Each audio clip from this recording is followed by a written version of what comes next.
ಸಂಜಯ ಹುವಾಚ. ನಾನು 23ನೇ ಶ್ಲೋಕದಲ್ಲಿ ನಿಮ್ಗೆ ಹೇಳಿದ್ದೆ, ನಾವು ಶ್ಲೋಕನ ಬಿಡಿಸಿ ಬಿಡಿಸಿ ಹೇಳಿ ಆಮೇಲೆ ಆಮೇಲೆ ನಂತರ ಜೋಡಿಸಿ ಓದೋದು ನಮಗೆ ಸುಲಭ ಆಗುತ್ತೆ. ಇವತ್ತು ಕೂಡ ಅದೇ ರೀತಿ ನಾನು ನಿಮ್ಗೆ ತಿಳಿಸ್ಕೊಡ್ತೀನಿ. ನಿಮ್ಗೆ ಓದ್ಲಿಕ್ಕೆ ತುಂಬಾ ಸುಲಭ, ಕನ್ನಡದಲ್ಲೇ ಇದೆ. ನೀವು ಇಲ್ಲ ನಮ್ಮ ಸಂಸ್ಕೃತ ಅರ್ಥ ಆಗಲ್ಲ, ನಮಗ್ ಬರಲ್ಲ, ಏನಿಲ್ಲ, ಕನ್ನಡದಲ್ಲಿ ನೀವು ಎಲ್ಲ ಪುಸ್ತಕ ಓದೋ ತರನೇ ಇದನ್ನು ಅದೇ ತರ ಓದ್ಬೋದು. ದಯವಿಟ್ಟು ನೀವು ಭಗವದ್ಗೀತೆ ಓದಿದ್ರೆ ತುಂಬಾ ನಿಮ್ಮ ಭಗವದ್ಗೀತೆ ನಮಗೆ ಒಂದು ಮ್ಯಾನ್ಯಲ್, ಮನುಷ್ಯನಿಗೆ ಒಂದು ಮ್ಯಾನ್ಯಲ್, ಜೀವನದಲ್ಲಿ ಯಾವ ರೀತಿ ನಡೀಬೇಕು, ಭಗವಂತನು ಯಾವ ರೀತಿ ದಾರಿ ಹೇಳ್ಕೊಟ್ಟಿದ್ದಾನೆ, ಅದೇ ಮಾರ್ಗದಲ್ಲಿ ಹೋದ್ರೆ ನಮಗೆ ಸುಖ, ಶಾಂತಿ, ನೆಮ್ಮದಿ ಎಲ್ಲ ಸಿಗುತ್ತೆ. ಶುರು ಮಾಡೋಣ.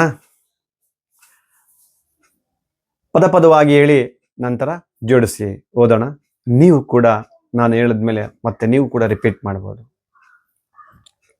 ಸಂಜಯ ಹುವಾಚ ಏವಂ ಉಕ್ತಾ ಋಷಿಕೇಶ ಗುಡೋಕೇಶ ಭಾರತ. ಸಂಜಯ ಉವಾಚ. ಸಂಜಯನು ಹೇಳಿದನು, ಏವಂ ಉಕ್ತಾ ಋಷಿಕೇಶ ಗುಡೋಕೇಶೇನ ಭಾರತ. ಇವಾಗ ಜೋಡಿಸಿ ಓದೋಣ. ಏವಮುಕ್ತೋ ಋಷಿಕೇಶ ಗುಡೋಕೇಶೇನ ಭಾರತ. ಎರಡನೇ ಲೈನು. ಸೇನೆಯೋರ್ ಉಭಯೋ ಮಧ್ಯೆ ಸ್ಥಾಪಯಿತ್ವಾ ರಥ ಉತ್ತಮಂ. ಇವಾಗ ಜೋಡಿಸಿ ಓದೋಣ. ಸೇನೆಯೋರಭಯೋರ್ ಮಧ್ಯೆ ಸ್ಥಾಪಯಿತ್ವಾ ರಥಂ ಉತ್ತಮಂ. ತುಂಬಾ ಸುಲಭವಾಗಿದೆ. ಇನ್ನೊಂದು ಸಲಿ. ಏವಮುಕ್ತೋ ಋಷಿಕೇಶ ಗುಡೋಕೇಶೇನ ಭಾರತ ಸೇನೆಯೋರಭಯೋರ್ ಮಧ್ಯೆ ಸ್ಥಾಪಯಿತ್ವಾ ರಘೋತ್ತಮಂ ರಥೋತ್ತಮಂ. ನೋಡಿ, ಸುಲಭವಾಗಿ ಓದ್ತಾ ಇದ್ದೀರಿ ನೀವು ಕೂಡ ಓದ್ತಾ ಇದ್ದೀರಾ, ನನಗೆ ಕೇಳಿಸ್ತಾ ಇದೆ. ಪದ ಪದಾರ್ಥ. ಸಂಜಯ ಉವಾಚ.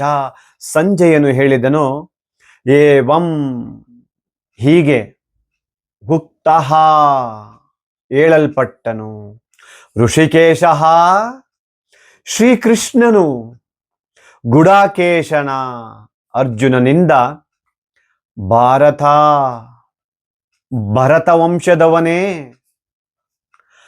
ಸೇನೆಯೋ ಸೈನ್ಯಗಳ, ಉಭಯೋ ಎರಡು, ಉಭಯೋ ಮಧ್ಯದಲ್ಲಿ, ಸ್ಥಾಪಯಿತ್ವಾ ನಿಲ್ಲಿಸಿ, ರಥ ಉತ್ತಮಂ ಉತ್ತಮವಾದ ರಥವನ್ನು. ಅನುವಾದ. ಸಂಜಯನು ಹೇಳಿದನು, ಏ ಭರತ ವಂಶಜನೇ, ಅರ್ಜುನನ ಈ ಮಾತನ್ನು ಕೇಳಿ ಶ್ರೀಕೃಷ್ಣನು ಎರಡು ಸೈನ್ಯಗಳ ನಡುವೆ ತನ್ನ ಶ್ರೇಷ್ಠ ರಥವನ್ನು ನಿಲ್ಲಿಸಿದ. ಭಾವಾರ್ಥ ಶ್ರೀಲ ಪ್ರಭುಪಾದರಿಂದ. ಈ ಶ್ಲೋಕದಲ್ಲಿ ಅರ್ಜುನನನ್ನು ಗುಡಾಕೇಶ ಎಂದು ಕರೆದಿದೆ. ಗುಡಕ ಎಂದರೆ ನಿದ್ರೆ, ನಿದ್ರೆಯನ್ನು ಗೆದ್ದವನು ಗುಡಾಕೇಶ.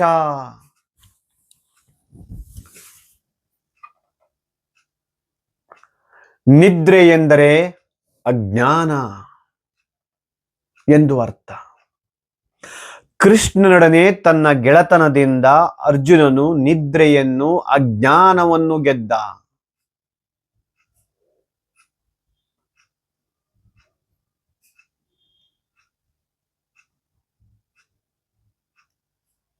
ಕೃಷ್ಣನ ನೀವು ಕೂಡ ಜಪ ಮಾಡಿದ್ರೆ, ಹರೇ ಕೃಷ್ಣ ಮಹಾಮಂತ್ರವನ್ನು ನೀವು ಅಜ್ಞಾನದಿಂದ, ನಿದ್ರೆಯಿಂದ ಹೊರಗಡೆ ಬರ್ತೀವಿ.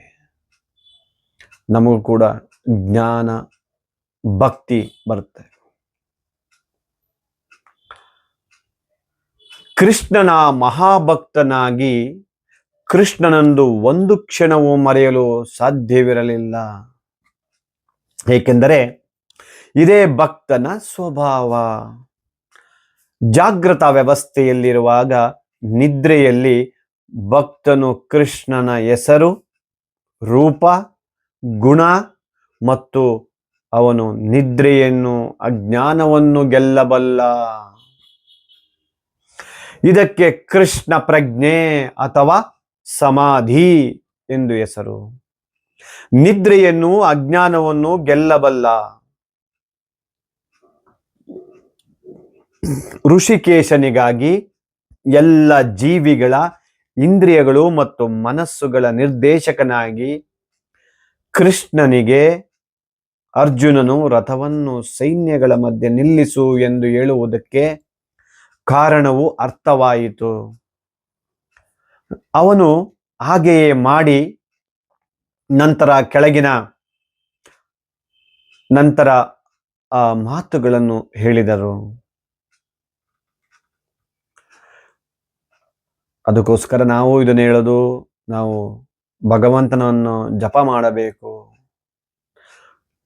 ಹರೇ ಕೃಷ್ಣ ಮಹಾಮಂತ್ರವನ್ನು ಜಪ ಮಾಡಿದರೆ ಎಲ್ಲರೂ ಆನಂದದಿಂದಿರುತ್ತಾರೆ. ನಮಗೆ ಸುಖ ಬೇಕು, ಆನಂದ ಬೇಕು, ಎಲ್ಲೋ ಹುಡುಕ್ತಾ ಇದ್ದೀವಿ.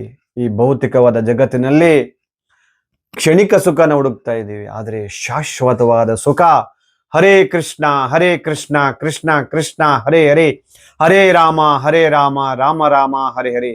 ನೋಡಿ ಎಷ್ಟು ಆನಂದ ಸಿಗುತ್ತೆ. ಹರೇ ಕೃಷ್ಣ.